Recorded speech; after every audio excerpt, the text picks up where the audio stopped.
Yeah, bless up. It's your boy, Brotha Richie. I'm standing outside here of the Bermuda Karate Institute, or Bermuda Karate Institute. We're going to be interviewing Skipper Ingham today, you know, the godfather of Bermuda Martial Arts. Episode 2, Soul Food TV, Martial Arts in Bermuda. Come follow me, be in for a treat. Trust that. See you later. And it's all about covering and exposing the history, the heritage of martial arts in Bermuda. Of course, I believe that this young man is the godfather of Bermuda Martial Arts, and I definitely want to, for those that do not know, you're gonna know. For those that know, we're gonna remind you. And again, I want to say thank you, Sensei, for having us today. Well, I started in Bermuda when I was 12 years old, boxing. I had no coach. I taught myself. This is 1942. Wow. I used to listen to a lot of fights. Sugar Ray Robinson, Kid Gavilan, all the big boys. Right. And I said, well, I could do that. I mean, it's not much to it. All you have is a jab, uppercut, a right hook, or a right cross. Right. Footwork, the footwork and how to duck. When you attack somebody, you can expect him to throw something back. And then after you duck, you come up with something. Right. You don't come duck and do nothing, you have to come up with something. Yeah. I lost a few, won some. Okay. You know. In my last fight, believe it or not, I got paid. I fought Blackout Samuels, and I got paid 12 pounds. 12 pounds. 12 pounds. That was some nice money. That was $4 to the pound then. All right. There's a few dollars there. No, how old were you then when you had that? Well, 12, 13, 14. And I quit when I was 15 because, you know, I had to help support the family. You know. Okay. You had to make that decision. I had to make my decision, exactly. And I didn't do anything for a couple of years, and then in 1947, I started traveling to the United States. Okay. Right? So I made 3 trips, 1 trip a year, 47, 48, 49. And at that time I was in the States. The war was heating up in Korea. Okay. And all aliens, I don't mean them guys from outer space, I mean guys from another country, had to register for the military draft. Okay. So I did that. So as a Bermudian, I had to, you signed up for the U.S. all Army. aliens had to register for the draft, regardless if you're an American or not. Okay. It was the law. I was 19. 19, okay. 19. When I got after I went to the States, got all my duck, I got my green card and all of that there, you know.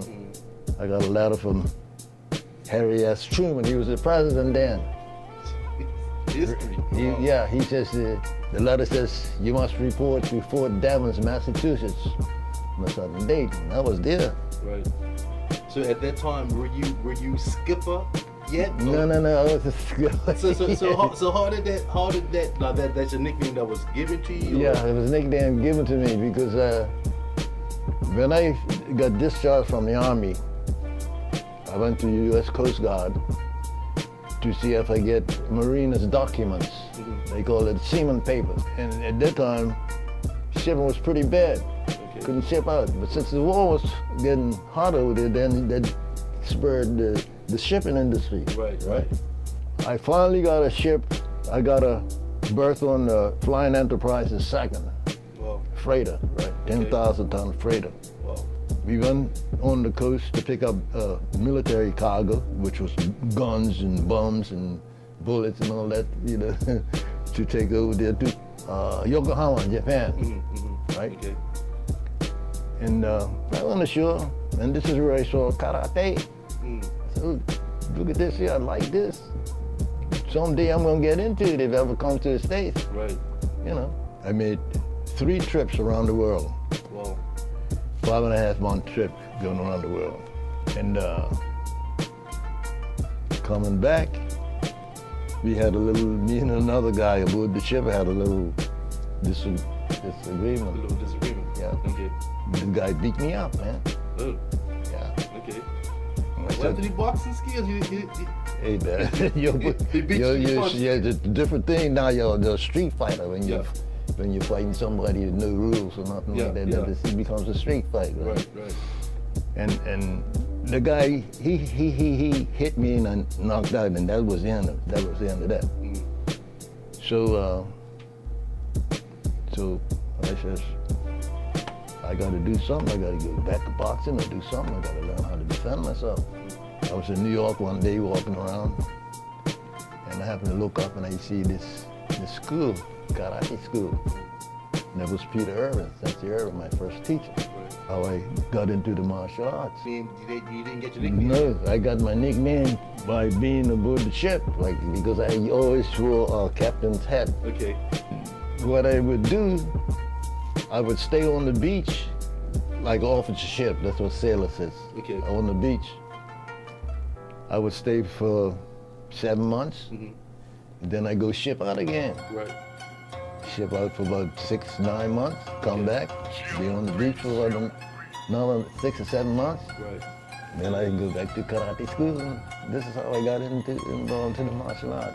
And when I finished my sea watch, I would go downstairs and practice. If it was a nice day, I would be outside on the hatch, on top of the hatch, practicing. It made me to understand what my teacher was telling me. He says, this violence that you get from karate, throw it out of your mind.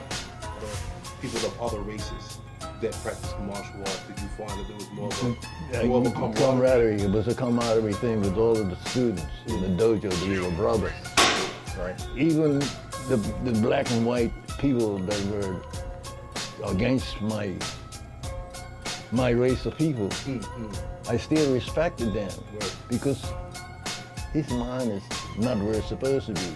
You're supposed to respect, love, and cherish your fellow man. At 69, I made up my mind in 1969 in New York that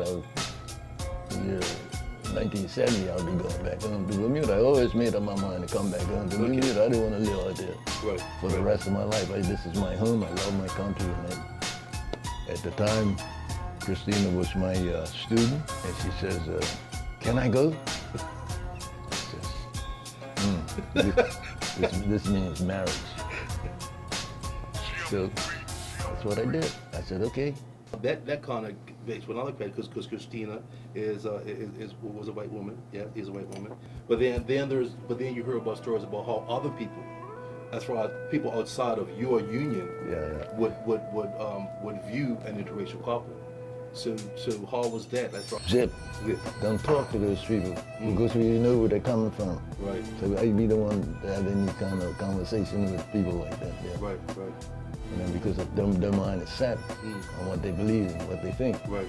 My mind is set on what I believe and what I think. At that time, were there other martial artists in Bermuda, and or were you the first to kind of bring it to the audience? Yeah, I was the first to open up a school in Bermuda. Paget Warden, I don't know if you know him. He opened up a school with a guy, an Englishman that worked in the Bank of Bermuda, and they organized a school, but they didn't have any rank. They were both brown belts. Right? So now, at that time, it's funny because you had a lot of karate movies, kung fu movies or kung fu flicks. Bruce Lee began to rise in popularity. There were various martial artists, men of color as well, that were popular in movies. That was one guy was Ronnie Van Cleef. Yes. The Black Dragon. Yes, the Black Dragon. He made a few movies from Hong Kong. When I made first degree black belt in New York, I right away opened up a school called the Midtown Dojo. All of the fighters, all of the good fighters around the East Coast wanted to come to my dojo to train, to fight for the tournament coming up. And I was well known in New York, man, because, that's when fighting was fighting blood on the mats, not like today. There wasn't no animosity between the guys who were fighting. They were there to develop themselves and become good fighters. Right, and part of that training, blood ends up on the mat. Exactly. The blood ends up on the mat. Yeah, well, in those days, you know, it was just bare knuckles, mouthpiece, and a cup. But now you got all this kind of, all this skills, and all this. This didn't take place in the old days, man. Once you know you're a master of your trade, man, and you know what you can do, you don't got to worry about anything, man. Zip. Louis Delgado, a little short Puerto Rican guy, he was a partner of mine, and he was a fighter, man. He was a fighter. Louis, little short guy. He's there now. You see his pictures. Throwing a sidekick to go on down there. I didn't meet Billy Blanks until the late 70s. He was also a player on the Transworld Karate team. Which then we had the best fighters in the United States on this team, man. And wherever we went, all over Europe, man, all over the United States, we won. Right. Even to this day, I'm 87 years old, man, and I go to tournaments, and I look at my trophies. That's what I'm saying. And you're still competing. In fact, I just came from a tournament in New York, and they do have like a, what they call a Masters division? Or Mass, 40 and up. Yeah. Yeah, and I'm 87, man, I'm going against guys at 40 and up. Where are you at now, as far as how you see martial arts and where it's going? There's a lot to be done in the martial arts to really get someplace. And the year 2020 will decide where these martial artists are going to go, because that's when they're going to have karate in the Olympics. Now, yeah. It's a lifestyle thing, you know. When a guy comes up here and signs an application to study karate, he's telling me that he wants to learn my way of life. What is something that you may want to share with people that they may not know about Sensei Skipper? I've been studying the flute since 1961, but when I came back home, I stopped for 15 years. 15 years ago, I started my music lesson again with Miles Mendes. Yes, okay, Miles. Yeah, that's my teacher. I've been teaching him, I've been working with him for the last 15 years, and he says, Skipper, this is your last skills that I'm gonna teach you. And that's all you need. Right. The last, you got 12 different scales. I do know that it's about cadence, it's about a rhythm. Yeah, that's all it is. It's a rhythm, man. It's music is rhythm, man. The same thing with martial arts. It's a rhythm, and you're doing kata. It's a rhythm. It's a song. It's a dance. Yeah. And it comes from you, man. Yeah. Art. It's art. Art, yeah. We're here at the Bermuda Karate Institute, the home of Bermuda Martial Arts, and I definitely appreciate this time. And so, folks, be looking out for more from this young man, and we're just looking forward to, again, sharing this wealth of knowledge with people, not just in Bermuda, but around the world. So again, I want to say thank you, Sensei. Thank you, sir. Bless up.